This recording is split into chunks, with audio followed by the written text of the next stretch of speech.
ఒక job aspirant యొక్క life ఎలా ఉంటుందంటే, ఆస్పిరెంట్ గా ఏదైనా ఎగ్జామ్ క్రాక్ చేయాలని జర్నీ స్టార్ట్ చేసినప్పుడు మొదలయ్యే యాంగ్జైటీ, ఏమీ తెలియని తనం, క్లాసెస్ వింటున్నప్పుడు ఏదో కొత్త విషయం తెలుసుకుంటున్నామనే ఆ యొక్క ఉత్సాహం, మొత్తం సిలబస్ కంప్లీట్ చేసి మాక్ టెస్ట్లు ఇస్తున్నప్పుడు వచ్చే ఆ ధైర్యం, వీటన్నిటికన్నా 1 year కష్టపడి రాత్రింబవులంతా ప్రిపేర్ అయ్యి ఎగ్జామ్ అటెంప్ట్ ఇచ్చిన తర్వాత ఆ రిజల్ట్ వచ్చినప్పుడు దగ్గరికి వచ్చి పోతే తట్టుకోలేని ఆ బాధ, కళ్ళ ముందు 1 year వృధా అయిపోయిందే అనే ఆవేదన, మనల్ని నమ్ముకున్న పేరెంట్స్ కి ఈ రిజల్ట్ సంగతి ఏ విధంగా తెలియజేయాలనే ఒక సందిగ్ధం. ఈ ఇయర్ ఎగ్జామ్ ఎలాగైనా క్రాక్ చేయి, మా ఇంట్లో పెళ్లి సంబంధాలు చూసే ఇంటెన్సిటీ బాగా పెరిగిపోయిందని మనల్ని నమ్ముకున్న అమ్మాయికి ఎలా ఆన్సర్ చేయాలి అనే ఒక సిచ్యువేషన్. మనతో కలిసి చదువుకున్న స్నేహితులు జాబులు ట్రిప్పులు అనుకొని సోషల్ మీడియాలో పోస్టులు పెడుతూ ఉంటే వాటన్నిటిని చూసి బా ఏం లైఫ్ లీడ్ చేస్తున్నారా అని మనం చేసుకునే కంపారిజన్లు, రిలేటివ్స్ మనతో మన పేరెంట్స్ తో ఇంకెంతకాలం రా, నేను అప్పటికి చెప్పాను రా మీ నాన్నతో మీ ఓడికి ఇంకేదైనా చూసుకోమని చెప్పి అని దెప్పి పొడిచే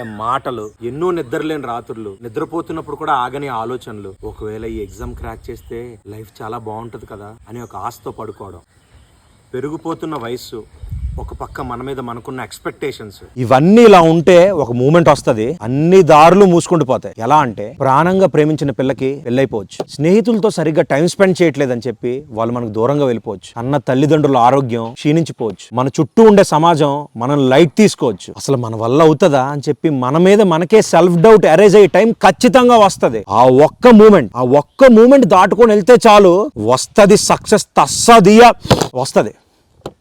ఒక ఆయన ర్యాండమ్ గా ఏదో వీడియోలో చెప్తున్నప్పుడు విన్నాను, అది ఇన్స్టాగ్రామ్ లోనో యూట్యూబ్ లోనో నాకు తెలీదు.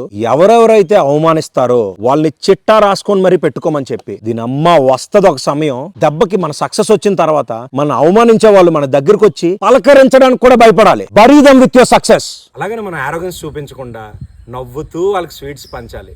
మీ బ్లెస్సింగ్స్ ఎప్పుడు నాపైనే ఉండాలని కోరుకుంటున్నా అని చెప్పాలి. అండ్ ఫైనల్ గా కష్టాన్ని నమ్ముకొని కొన్ని సంవత్సరాల పాటు స్టడీ హాల్స్ లోనే మగ్గుతూ సోషల్ మీడియాకి, ఇంట్లో పండగలకి, సినిమాలకి, షికార్లకి అండ్ చిన్న చిన్న ఆనందాలన్నింటినీ పక్కన పెట్టి ప్రయత్నిస్తున్న, యుద్ధాన్ని చేస్తున్న ఋషులు లాంటి ఆస్పిరెంట్స్ కి నా salute. Whether it is UPSC, SSC, railway, banking, NEET, state government examinations, ఏ ఎగ్జామ్ కి ప్రిపేర్ అవుతున్న ఆస్పిరెంట్ కైనా ఈ వీడియో మీకు అంకితం. మీ ఫ్రెండ్స్ లిస్ట్ లో ఎవరైనా ఆస్పిరెంట్స్ ఉన్నట్టయితే వాళ్ళు ఖచ్చితంగా వీడియోని షేర్ చేయండి, ఎందుకంటే ఈ టైంలో వాళ్ళకి కావాల్సింది ఒక కొద్దిపాటి మోటివేషన్.